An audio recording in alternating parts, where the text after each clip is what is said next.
Welcome to top HML classes.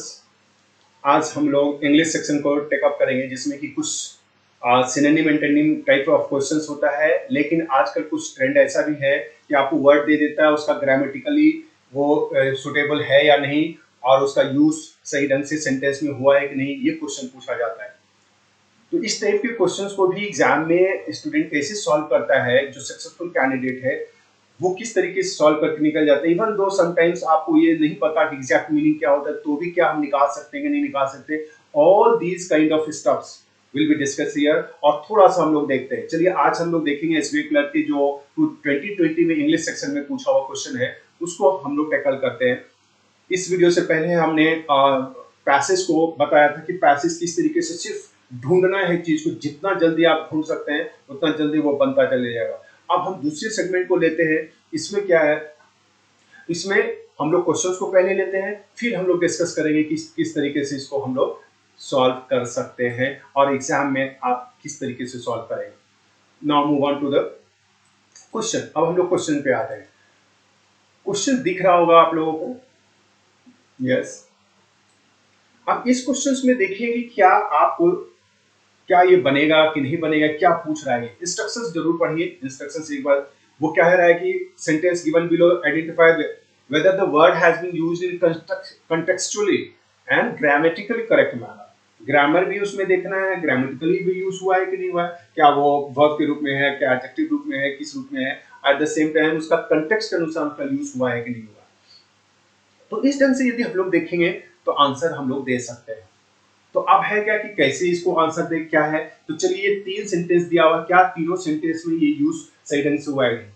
इस type के questions को एग्जाम में किस तरीके से सॉल्व करता है, जो सक्सेसफुल कैंडिडेट होते हैं वो किस तरीके से इसको सॉल्व करता है। सपोज कि हमको ये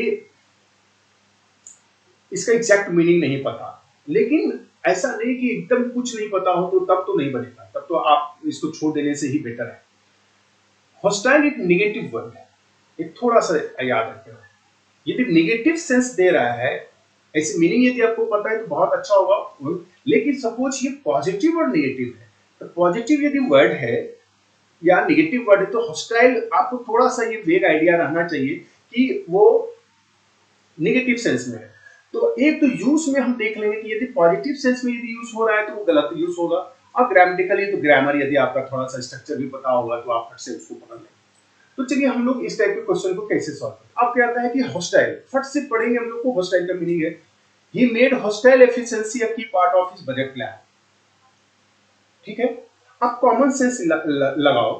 ये वर्ड एफिशिएंसी जनरली होता है पॉजिटिव सेंस में यूज होता है, हॉस्टाइल एफिशिएंसी नहीं हम लोग यूज करते। अब वो भी a part of a budget plan में हॉस्टाइल का सेंस नहीं आता है, नेगेटिव सेंस में आ गया कि he made a good efficiency की part of his budget plan. Efficiency उसमें था, ये सर पॉजिटिव सेंस में ये टर्म ये आना चाहिए, जिसके वजह से इसका यूज हो गया है, नेगेटिव दे दिया है। लेकिन वर्ड एफिशिएंसी अ की पार्ट ऑफ हिज की पार्ट बोल रहा है, इसका मतलब है कि वो बजट प्लान में कोई भी खराब नहीं करने की कोई सोचेगा ये सब। तो ये एफिशिएंसी भी पॉजिटिव सेंस में दे रहा है, तो इसको हम यूज नहीं करेंगे।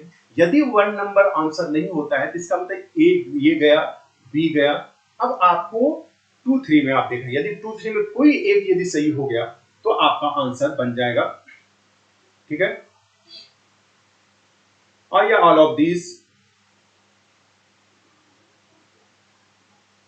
इसमें हम लोग को ये एक सेंटेंस नीचे भी आ गया है, इसको आपने देखेंगे, ये सिर्फ ऑप्शन है यहाँ ई नंबर, ये ऑप्शन। ठीक है, ई नंबर आपका ये ऑप्शन है। तो अब हम लोग देखेंगे कि किस तरीके से क्या सेकेंड में यूज सही ढंग से हुआ है या नहीं हुआ। ठीक है, ये हम लोग को देखना पड़ेगा। आप देखिए, कहते there has been a hostile reaction to the government's proposed tax increase. Common sense याद रखना। देखिए, ये आपको हमको यदि पता है ये नेगेटिव सेंस में यूज हुआ है तो ये चांसेस हो जाता है टैक्स इंक्रीज यदि होगा तो इमेजिन करिए कि जनरली रिएक्शन कैसा होगा। क्या कभी भी टैक्स यदि बढ़ाया जाता है बजट वगैरह सब में ही या किसी में, तो क्या रिएक्शन होता है, नेगेटिव रिएक्शन होता है। हॉस्टाइल यदि इनको पता है नेगेटिव सेंस है तो आंसर दे दे, यानी 2 नंबर आंसर। यदि 2 नंबर आंसर है तो 2 कहां पे, क्योंकि ये 1 नंबर नहीं था तो 2 नंबर किस में है, सिर्फ सी में, क्योंकि सही है। ऑल ऑफ दिस हम लोग ये नहीं दे सकते कि सभी में ये यूज हुआ है, क्योंकि हम एक गलत कर चुके हैं, तो आंसर हम तीसरा नहीं भी चेक किए तो भी मेरा आंसर होगा। हाँ, their security forces exercise great restraint by not responding to hostile attacks। हाँ, नेगेटिव सेंस है, अटैक नेगेटिव चीज है, उसके लिए हॉस्टाइल अटैक की बात कर रहा है। हॉस्टाइल का सेंस हो जाता है किसी के अगेंस्ट में ये फीलिंग जो होता है उसको हॉस्टाइल कहते हैं, जैसे Pakistan is a hostile country. तो इस तरीके से आप इमेजिन करो, ये सब पूरा आइडिया आपको हम एग्जाम ये प्लेटफॉर्म जो हम बता रहे हैं, टॉप अचीवर जो ऐप है उसके थ्रू आए, और हमको 100% विश्वास है कि यदि उस पे आप आते हैं, I will never let you down, कभी भी आपको उससे शिकायत नहीं होगी। That will definitely increase your efficiency. ठीक है, तो ये क्वेश्चन इस तरीके से सक्सेसफुल कैंडिडेट्स बनाते हैं। I didn't know the meaning of the hostile, but I had a vague idea that this word is of negative sense। यदि negative sense में है तो भी हम निकाल लिए इसको, ठीक है, और नेगेटिव सेंस में ही वो वर्ड यूज होगा, तो वहां पर देख रही है क्या 2-3 में यूज हो रहा है। हाँ, यदि मीनिंग पता है तब तो और अच्छा हो, तब और कॉन्फिडेंस के साथ आप सॉल्व कर सकते हैं। तो दिस इज व्हाट हैपेंस। आप इंग्लिश कैसे इंप्रूव करेंगे, I will give a lot of inputs. ठीक है, तो चलते हैं अब नेक्स्ट क्वेश्चन पे। ऐप जरूर डाउनलोड कर ले, फिर आप इंस्ट्रक्शंस को या जैसा है वैसा पढ़े। अब एक वर्ड आया वेग, जो अभी अभी हम यूज भी किए कि वेग आइडिया अबाउट द वर्ड। ठीक है, तो क्या ये वाला क्वेश्चन आपको आता है तो वेग का क्या सेंस है, फिर वही चीज आ गया। वेग क्या चीज हो, कौन सा हम देंगे। वेग मतलब होता है कि नॉट क्लियर का सेंस आता है, इस सेंस में हम लोग देते हैं। तो फिर वही निगेटिव सेंस में है ये, तो निगेटिव सेंस में है, तो अब आप देखें क्या हम लोग यूज कर सकते हैं। ठीक है, तो just determine that the law was too vague to be fairly enforced. हाँ, टू का यहाँ स्ट्रक्चर भी है, याद रखना है, हम लोग बहुत कैंडिडेट नहीं जानते होंगे। टू का स्ट्रक्चर कि ये इतना वेग है, निगेटिव है, मतलब आप समझो कि ये निगेटिव सेंस है, ये निगेटिव है टू बी फेयरली इन्फोर्स्ड, जिसको अच्छी ढंग से इन्फोर्स नहीं किया, लागू नहीं किया जा सकता, क्लियर नहीं है वो लॉ। तो हमको पता है कि ये टू नेगेटिव सेंस वाला स्ट्रक्चर होता है ग्रामर का। यदि हमको ये पता और ये नेगेटिव वे में यूज हो रहा है और इसका सेंस हमको नेगेटिव है पता है, तो ये हम मेरा सही हुआ। यदि वन सही हुआ, एक वाला ये लेंगे, अदरवाइज सब रॉन्ग। अब ये 50-50 पे आ गया, एक थोड़ा सा आइडिया की वजह से 50-50 पे आ गया। और ऐसा नहीं है कि सिर्फ स्पेसिफिक क्वेश्चंस में, बहुत सारे क्वेश्चंस में हम आपको बताएंगे किस तरीके से सॉल्व सक्सेसफुल कैंडिडेट करता है, वो फट से पता लगा लेगा कि क्या करना है नहीं करना। ठीक है, the merger of these two companies would weigh the world's biggest accounting firm. अब कॉमन सेंस लगाइए कि मर्जर ऑफ द दो कंपनी का यदि मर्ज हो जाएगा तो वो बिगेस्ट अकाउंटिंग फर्म को क्या करेगा, वेग करेगा।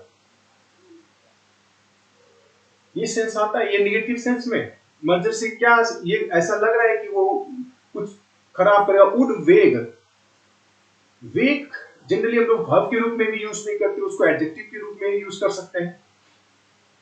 ठीक है, वो भी एक रॉन्ग वे में यूज हुआ है। और दूसरी बात है, वेग का यहाँ पे मीनिंग नहीं आ रहा, क्या बिगेस्ट अकाउंटिंग फर्म को क्या कर देगा, नॉट क्लियर करेगा, नो वे। ये 2 नंबर नहीं हुआ, 2 नंबर नहीं हुआ तो ये और ये खत्म हो गया। हाँ, अब ये 3 ओनली है। द प्रेसिडेंट हैड अ वेग रिसेप्शन। हाँ, आप कॉमन सेंस लगाओ, रिसेप्शन कैसा होता है, अच्छा होता है, खराब होता है, छोटा होता है, बड़ा होता है, लेकिन वेग थोड़ा क्लियर नहीं था, आइडिया पूरा ऐसा नहीं होता है। वेग रिसेप्शन था, रिसेप्शन था, वो दिखता है, वो क्लियर है कि रिसेप्शन, हाँ वो बड़ा है कि छोटा है, ये रिसेप्शन के लिए वेग यूज कर सकते हैं। और वो भी the president had a negative reception का सेंस में, negative reception in Oreo this morning. एक सेंस भी आना चाहिए, रिसेप्शन पॉजिटिव वे में ज्यादातर आना चाहिए, लेकिन ये वेग नहीं, वेग एडजेक्टिव के रूप में यूज होता है। यहाँ पे जनरली वर्ब के रूप में भी यूज कर दिया है, जनरली ये यूज नहीं होता वर्ब के रूप में। तो इस तरीके से आपका ये आंसर हो गया 1। लेकिन यदि आप वन पॉजिटिव नेगेटिव सेंस से निकाले तो 50-50 पे आप आ गए थे, जिसको कि आप टिक करके निकलना है सर। यही करता है सक्सेसफुल कैंडिडेट। आप नहीं करते हो तो ये सब आइडियाज आपको सब मिलेंगे आप जब ज्वाइन करेंगे अपनी क्लास को, और तब आपको पता चलेगा कि कैसे हम लोग सॉल्व करके ये सब क्वेश्चन निकल जाते हैं। चलिए नेक्स्ट क्वेश्चन को देख लेते हैं। 3 क्वेश्चन पूछा गया है इससे,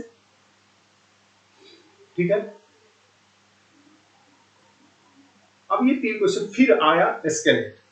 आप इमेजिन करो एस्केलेट का मतलब क्या होता है।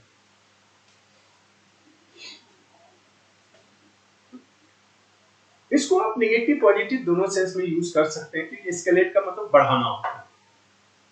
एस्केलेटर जो होता है जैसे आपको बढ़ाया जाता है, आगे बढ़ते हैं आप, मॉल वगैरह सब में लगता है।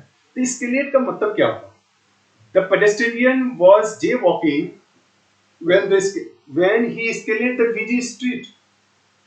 क्या क्या ये यदि हमको ये क्योंकि इसके लिए कॉमन वर्ड है, ये बहुत यूज होता है और ये जानना चाहिए। यदि आप पीयू लेवल का बैंकिंग लेवल की एग्जाम की तैयारी करते हैं तो इसके लिए एग्जैक्ट मीनिंग दिया। तो ये क्या बढ़ा दिया बिजी स्ट्रीट को, तो मुझे नहीं लगता कि ये चीज ही इसके लिए। अच्छा दूसरी बात, क्या ये ग्रामेटिकली सही है? वो पकड़ लेगा। यदि वो स्केलेट, यदि ये पास्ट टेंस की बात कर रहा है तो escalated the busy street walking state is the part of incoming, क्योंकि ये पास्ट टेंस की बात बता रहा है तो यहाँ स्केलेटेड होता। यदि वो प्रेजेंट भी लेता तो यहाँ स्केलेट्स होता। ये ग्रामेटिकली रॉन्ग हो गया, जिसकी वजह से एक नंबर रॉन्ग हो गया, ये गया आपका, फिर ये दोनों बच गया। We have tried to escalate the most likely problems, ये मे भी हो सकता है, लेकिन क्या यहां पे यूज कर सकते हैं? We have tried to escalate the most likely problem, ठीक है, ये हो सकता है यहां पे, but it's impossible to be prepared for every eventuality. अब ये बट का सेंस आ गया।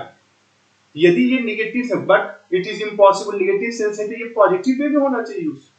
यहां तो कह रहा है प्रॉब्लम लाइकली प्रॉब्लम को बढ़ाने का, बट की वजह से ये कंट्राडिक्टरी सेंटेंस होनी चाहिए, ग्रामेटिकली रॉन्ग है, तो इसका मतलब है 1 2 गया,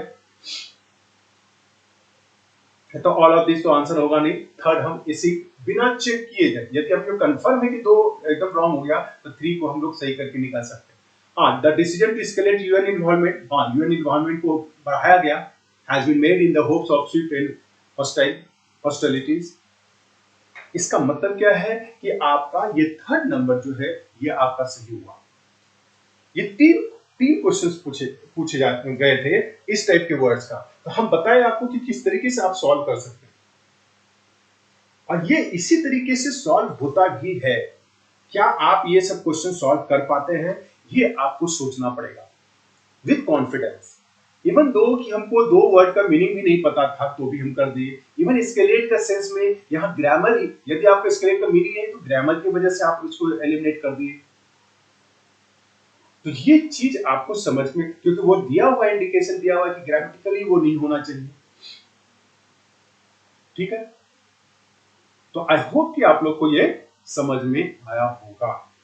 this is what I would like to convey कि सक्सेसफुल कैंडिडेट्स किस तरीके से, नहीं भी वो जानता है बहुत सारा चीज तो कैसे निकल जाता है सक्सेसफुल होकर। ऐसा नहीं कि जो सक्सेसफुल है उसको सब कुछ आता है। तो आप इसको ध्यान रखेंगे, और मेरा पूरा मानना है कि आप यदि ऐप डाउनलोड करके ज्वाइन करेंगे क्लास, इस तरीके से बहुत सारे चीज हम बताएंगे जिसको कि आप एग्जाम में यूज करके उसको अच्छे ढंग से कर सकते हैं। तो चलिए हम लोग, आई होप कि थोड़ा आप लोग को समझ में आया होगा कि किस तरीके से एग्जाम में क्वेश्चंस को सॉल्व किया जाता है, क्योंकि सभी एग्जाम्स लाइंड अप है, चाहे एसबीआई क्लर्क का हो, RRB PO, RRB clerk, IBPS clerk आने वाला है, आईबीपीएस पीओ आने वाला है, सब लाइंड अप है। थोड़ा सा दिमाग लगाएं, और यदि प्रॉब्लम होता है तो यू मस्ट कॉन्टैक्ट अस। नहीं, आप यूट्यूब पे भी आप उसको सब्सक्राइब करके उस पर भी कमेंट कर सकते हैं, अदरवाइज आप ऐप को डाउनलोड करके भी कम्युनिकेट कर सकते हैं। There are lot of ways through which you can contact us. और ये इंग्लिश में किस तरीके से आपको सॉल्व करना है, even though you don't have a so confidence in English, we will make it confident. Okay, ठीक है, फिर मिलते हैं नेक्स्ट क्लास में। Till then bye, thank you.